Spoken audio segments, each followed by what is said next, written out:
namoonni shantaanii nama shan keessa namni tokko lakki mucaan kun homaan balleessine isaa miti gwaaddanyaa isaati malee mucaan kun du'uun qabatanii namoonni shanii. Waaqayyo sitti dubbannaan daawwalteef. Isa waan jedhe itti. Waaqayyotu natti dubbate oolcheera jedhe Waaqayyo. Hin boo'inaa amma boo'icha miti gammachuudhaan dhuftan natti fakkaata. Galateeffadhaa dura. Galateeffadhaa dura. Waaqayyo nan oolchaasin jedhe. Ati bilbilaan daawwaltee maal jette? Hojjaa duraan gaafadhe gaanii sodaachaa buleen maal ta'e laata asii deemee achitti jedhee gaafannaan maaltu sitti meenaan jennaan isa si bira jirutu natti meen jedheen. Achumaan maaloo gammee kuna dhoksiin natti mi'an Waaqayyoyyuu natti mee jennaan nama shan ta'anii narratti qindaa'aniiti nama shan keessaa namni tokko lakki gara isaa gore Waaqayyo gara kee agarsiisu Waaqayyoodhaa gara kee bara jedhaa. Achumaan kana natti mee amma yeroo hundumayyuu naa kadhadhu jedhu qabeenxee miti isaanii mana maatii keenya keessa nama torba taaneetu dhalannee nama torba keessa ana qofadha.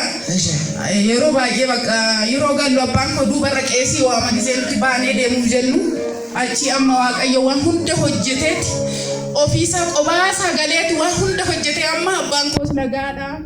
Dhibamee yeroo sana kaasittis natti dubbatamee ture opereeshinii ta'uudhaaf jedheen guyyaa sana beellamni qabamee ture.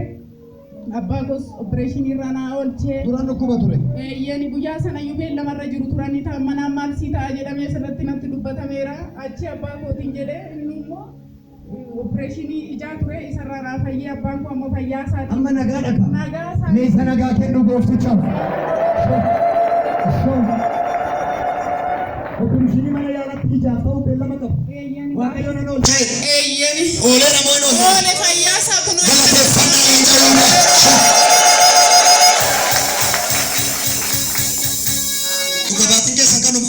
Lakki baay'eedhaan nu fi achi yeroo darbee asitti dhufeetaniin duratu kanan ta'in dura kan koo xumurameera jedhamee asirraa darbaa ture. Jalqabatu kun hin ta'in jechuudha. Achi gaafas reefuma dhufaa achan taa'ee jira xumurameera gisee jedhamu asirraa xumurameera jedhee fudhadhe. Inturree torbanuma lamaan sanatti wanta ani hin beekne ofiif dhufanii ofii isaaniif haan ta'u godhataniiti Waaqayyo immoo fideeti lakki hankeeti jedhee naa kenne. Kanas Waaqayyotu godhee Waaqan na galateeffadha.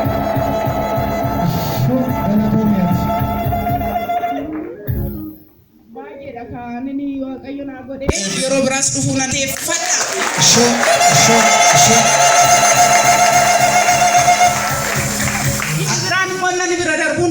Yeroo darbee mucaa sayyuu koo tokko dhukkubeeti guyyaansa hojjaa lamaaniidha galgala osoleedhaa dhufanii achumaanaa fidee dhufe. Fidee dhufeen gisee isaaf bilbilanii inni addana keessa jiranatti fakkaatee iddoo ta'e dhaquuf jennee lakkee deema dhaabadhe gixxin jedheen iddoo sana kunuu karaa achi asee goran kan koottaa iddoo ta'e dhannaa jedhanii lakkii achii miti. Waldaa keessas jiraate achi miila keenyaan balbala sanarra yoo ejjenne mucaan kun hin fayyitiin jedheen du'aan baadhee jira dhugaadha kun harki koo amma ammaatti huna dhukkubanaan fayyine. Mana yaalaa dhaqxanii? Mana yaalaa dhaqnee du'aan baadhee jira dhugaadha kan Waaqayyoof ifa.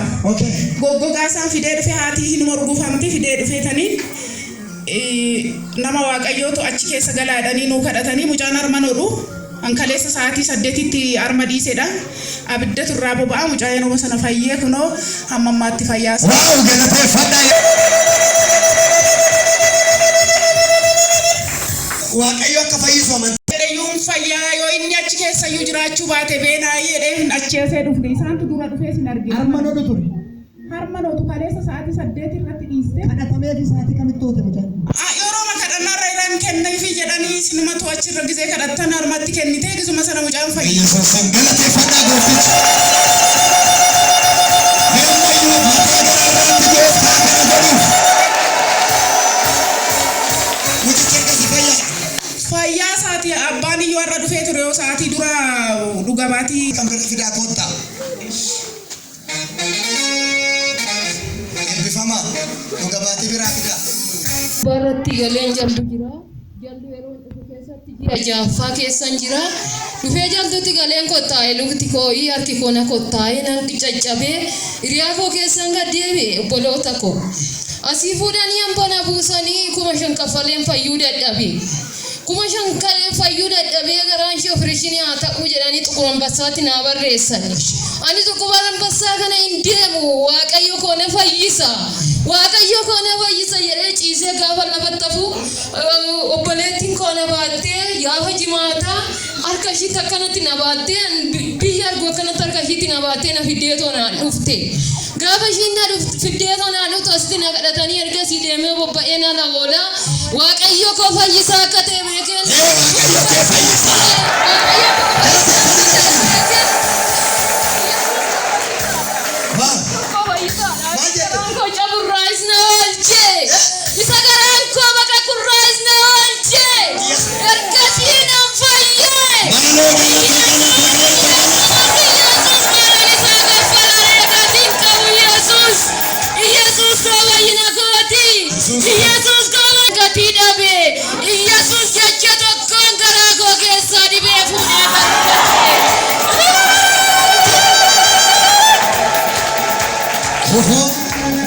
Deemen bobba'ee ala olee lukti koonaa diriire harki koonaa diriire isa na kottaa isa caccabsee Yesuus narraa buqqisee na galateeffadhu gajjari ol jedhi nu agarsiisne ol jedhi dhaabadhuuti gajjari ol jedhi galateeffadhu nu agarsiisi ol jedhiiti galateeffadhu mee qabattamiiti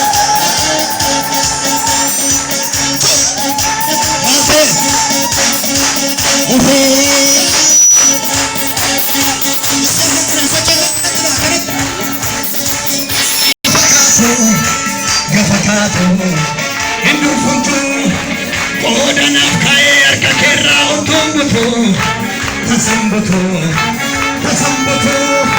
waaqa boota koosinaa madeene humna gadheeni galarra faalaa yaadoo boogatee yommuu si faarsu nagaan keessa koo itutti jaala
maal jettaan warra afaan kana warra fala dhabanii kunoo mana yaalaan deemaa waldaas dhaqaa maal jettaan maal dhaamtan Waaqayyo fayyisaa akka ta'e beekanii gara Waaqayyootti deebi'anii Waaqayyo fayyisaa isaanii akka ta'e beekanii mana yaalaa keessaa ba'anii too mana Waaqaa keessa akka jiraatan nan isaaniif nan dhaama. Fayyinni Waaqayyo bira jira. Fayyinni Waaqayyo bira jira. Fayyinni Waaqayyo bira jira. Fayyinni Yesuus bira jira. Jiru mana yaalaa keessa fayyinni jiru.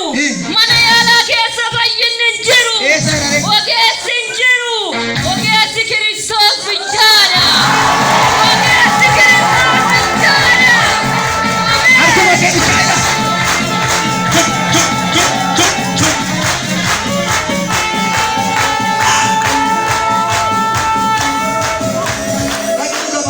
Dhiiga Yesuus. Ameen. Keessa ulanii dhufu. Gaggabaabsa itti himaa waaqa. Okay. Madaan asumaan kodreen illee Waaqayyo waan guddaa nu godhe. Amma guyyaa sana ji'a 8ffaadha. namni maatii keessaniif magaalaa kana keessa jiraatanii kan dhiphattan kan yaaddaa jirtan bilbila haala keessaa sin bilbilama gurra harkatti qabadda nam bilbila harkaan qabu gurruma foobichaan akkasumatti Harkuma kee gurratti qabatte. harkuma foobichaan Hin bilbilama hidhamee asirra. Eshi. achi obboleessuma abbaa manaa kiyyaati xaxxareetuma gizee koronaan torbanitti inni deemee torbanitti ta'e amma mucaan kun nu dhokatee bakka asim jedhee maadha isaa maatii nu dhokadheetuma Eenyutu ette? Koronaadha. koronaan gizee sana torbanitti inni deemee torbanitti ta'e. Eshi jedha. Asi ani bakka ani biyyatti deemuu hin danda'u birrii maallaqaadha korraa fuudhanaa erga yookaan du'aa koo fuutu yookaan birrii na dhaqqabaadheen kana caalaa utuu wattee maraattee maal goonare namni maallaqa sanarraa liqeeffanne illee maatii isaanii gidduu keenya jiru kun fuuldura kana maal gochuu dandeenya bakka birrii an barbaachisu kan kennaa fedhee birrii sana naqqabsiifne dhaqennaan achumatti mana dhaqe. Harka mootummaa gaafa galuu bakka ani yooma jireenyi konaa ta'uu dideera namoota baay'een nu biratti dhume mee maal waanuma sagantaa biyya sana keessa jiru waaqanaa kadhachiisa boota nuti jiru badaadha bakka misilee uummata jilbeeffadhaa nyaata saafana nyaachoo baannee carqeessanii nutti fisanii kokkee nurraa buusu namoota meeqa siree irratti hafeen immoo baay'ee keessi koo dhibbateera bakka fedha waaqaatiin ala. Waaqayyo maal godhe dubbate? Waaqayyo waan inni godhe waan guddaadha machumaan akkasumatti gurra koo sana qabadhee galee abbaan manaa kiyya guyyaa 3 waldaa kana dhufe. Asumatti waldaa kanatti dubbattaniitu namni abjuudha namni isiniin lolu kaayattanii kaastanii achumaan araarsaan jedheen achumaan yoo waan akkana jedheera mucaan kun amma dirqama dawwaluu qaba halkan kanan jedheen. Galtee takkana jedhe waan jedhe. Huma kiyya achumaan galaan akkas jedhennaan inni garuu jiraa san arginu du'aa isaa ta'e malee akkasii jedhe. Immoo dawwaleen beeku. Dawwaleen beeku sirum achumaan miskoola godhe. Isu innumti moo? Innumti. Bayyesuus. Achumaan silkii kana silkii alaati miti ennaan irra feen nam kaasee huma kiyya. Amma gizaan laalu didiitiin isaan alaati silkii mu silkii alaati. Gara qabu duuba. Achumaan obboleessa kee bilbileen kaatuun jedheen eessan na gade deebisuu kidhaas kaa dibiti kasilaam jaan birrii keessaan qabanne deebisa gizee dawaluufi nyaanni nuti nyaannu birrii 1,000 kaarri birrii 600 guuttanna dafaa tattamannaa bilbilaa'ee. Asii galtee sii dawwala.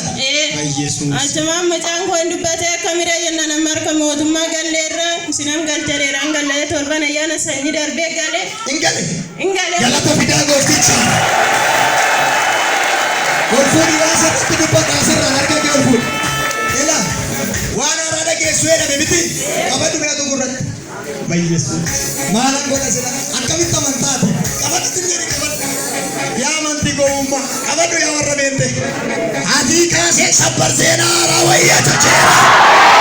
Eenyu faa ta'uettan tokko lama sadi. Amma galata. Amma torban ayyaana. Fayyaa dhuma isaa. Fayyaa. Koronaan isin jiru. Oomishuu. Dhuga baatii biraa fidi nagaan gale.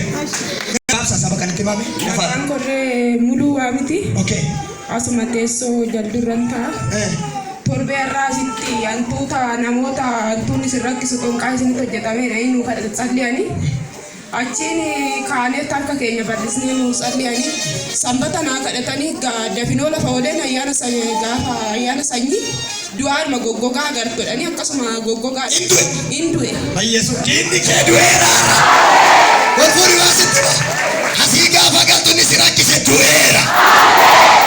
Akkam fud. Eeboo kana fuudhi galiyoon. Billaa kana fuudhi galiyoon.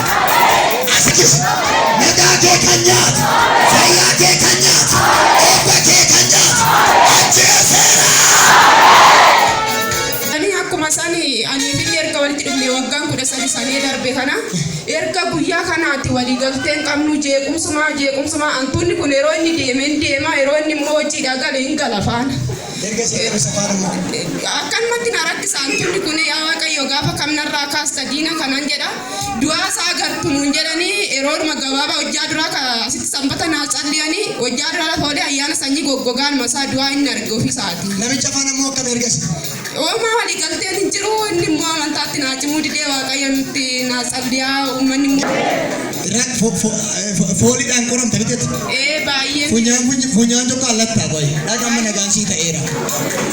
Amma gidduu Nuti gamsa itaanee jirra. Gamsa diin dhugaawaatii kana qabannee dhufne. eenyu? Isin maal keedha isin? Isheen haadha manaa kiyya. Maal ta'e?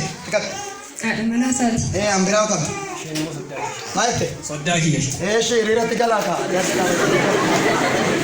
Isin haadha manaa ta'e? Itti qabe. Okay. Ani So magaalaa kana jiraadha. Nuti abbaan isaanii waggaa 18 kana du'e. Okay. Waggaa 18 kana du'e bara baranaa keessa maskaranii guyyaa lamaan himata jalqabne. Asitti ishee soddaa kiyya kanatti karaadhuma keessaniin ergaatti darbe. Maal jedhee wanta qabattee hin beekne wanta yaaddee hin beekne barana harka kee galadhanii. Barana galadhee? Harka isheetti dubbatamee ture. Achee gaafa isheetti dubbatamu nuti immoo himata irra yeroo sanaafi. Manni sun karaa hin beekamneen utuu hin beekamne mana murtii asaanaatti nuu murtaa'e. Nuti otoo si kottee keenyaan kaasin namichi amma federaalaatti deemee otoo kottee keenya siin kaasin manni murtii kamiyyuu kanaan booda otoo nu waamiin sumatti cimsee kunoo. Sinumaa faradamaa ture? Numaa faradamaa ture. Waggaa 18 kan dadhabamee. Waggaa 18 wal mukkuttani? Waggaa 18 miti waggaa 18 qabatee nyaatee ture. Isaan yeroo sana daa'ima animmoo bara dhiyoo keessatti dhufe. Baruma baranaa masramee guyyaa 7 kan himata jalqabne.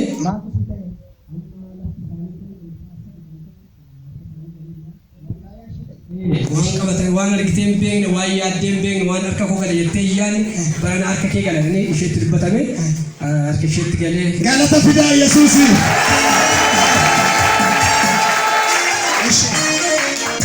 Qotachaa irraa kinoo amma qixxee kennannee midhaan saafaa jiru. Dhugaatiin keessa kanuma? Kanammoo maaliif fiddu? Isa immoo yeroon ani mana murtiitti bakka ishee bu'ee deddeebi'aati ture. Yeroo bakka ishee bu'ee deddeebi'aati turu ani dandeettiin qabu, beekumsan qabu, ufnan qabu, maallaqan qabu.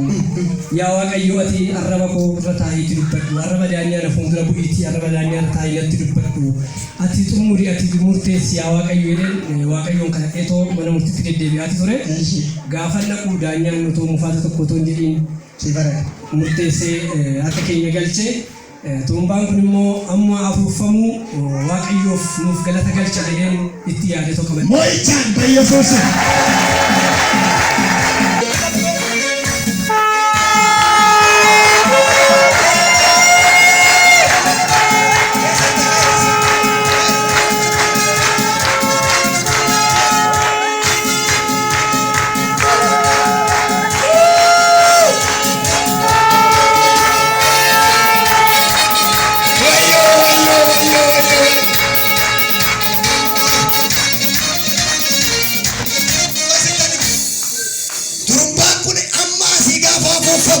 Ufaan fuuldura kee ofiin beeke. Dankaraan dura kee ofiin beeke. Namni tokko harka isaa ol fuudhee na duraa banameera jedhime. Ergaa guddaa tokko sitti hima. Waan yaaddee beekne harka kee.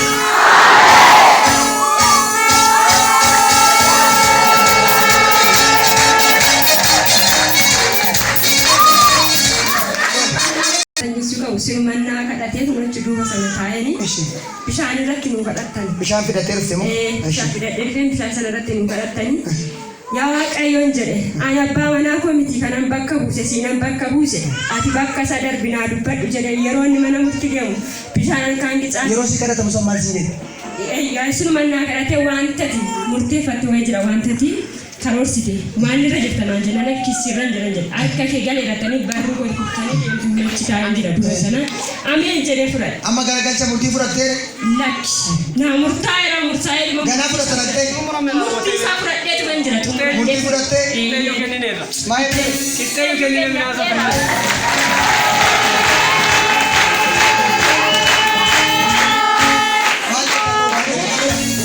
Waaqayyo galannaa ta'u.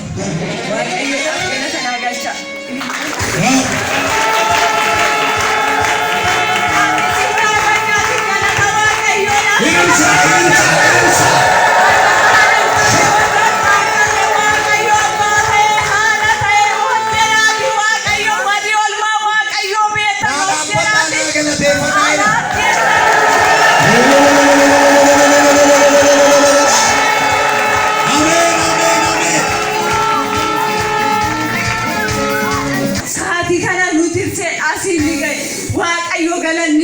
Wanti inni bira darbe yeroo tokko asitti nuu kadhatamee ture.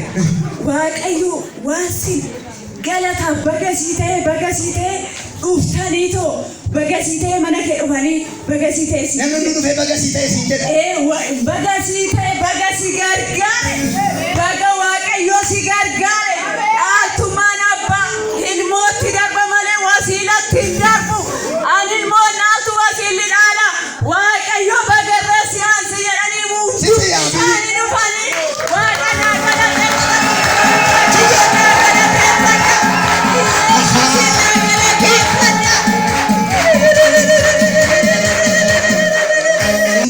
jedhama. Asuma irratti amantii dhuma. Akkuma duwwaa dhufuma waa fidanii baga siitee dhumu. Lallaafa wayii jira. Baga siitee mana keessa jiru waamee. Harka kee ol fuudhi waa sitti ba. Saatiniidhaan sagantaa kadhataa ta'edhanii. Dabaree. Hin fudhattoon irraa faarudha. Manumaa banuwwan waan ta'eef hin beeku. Baga sii ta'ee gudiitu ta'e jedhan. Waatu sii raawwate jedhan. Inni gaafa jedhee hin ta'e jedhan. Warri kakuu qabda jirtu. Saatiidhaan akka warra jiru. Kakuu qabda. Waan inni dubbateera. Har'aa kaasee galata kaasuu guutuu. Hirree kaasuu guutuu. Asi jaalatu asi jaalanes. Baga siitee. Baga sii ta'e mayyuu gala. Qabeenya baay'ee darba malee. Amma Yuusuf kan biraanii kottu. Akkuma harka keenyatti galee harka keenyatti safarannee harka keenyatti gaashanne qixxee gaashinee kennine dhufne otoo mana koo Eegashiite moo siraatii moo fide? qixxee kennine otoo mana koo gaashin otoo mana koo toliseesisi mana waaqayyoodhaaf akkana ni fidu waaqayyo sinaa gargaaru naan jedha.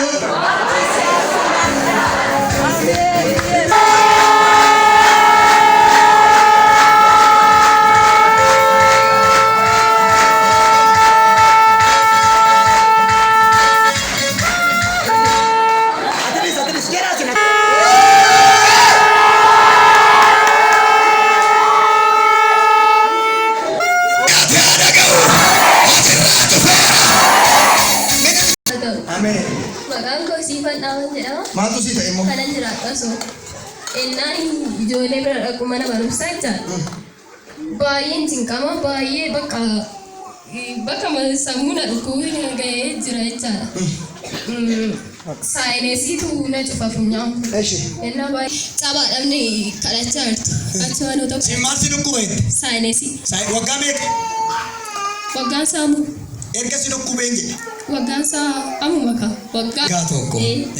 Achi waan asii cabaadha kadhachaa jirtu. Warra cabaniif.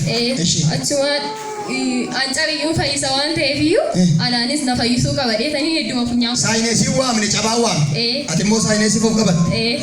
Achi waan cabaayyuu waama waan ta'eef iyyuu anaan immoo saayinesii irraa na fayyisuu qaba dheetanii funyaan akkana ittiin qabadhe. Achi waan nan galee qora keessa sim jedhee ton taa'u qaba. Hin dandeessu. Danda'een taa'u bariis immoo amma sa'aatii 3tti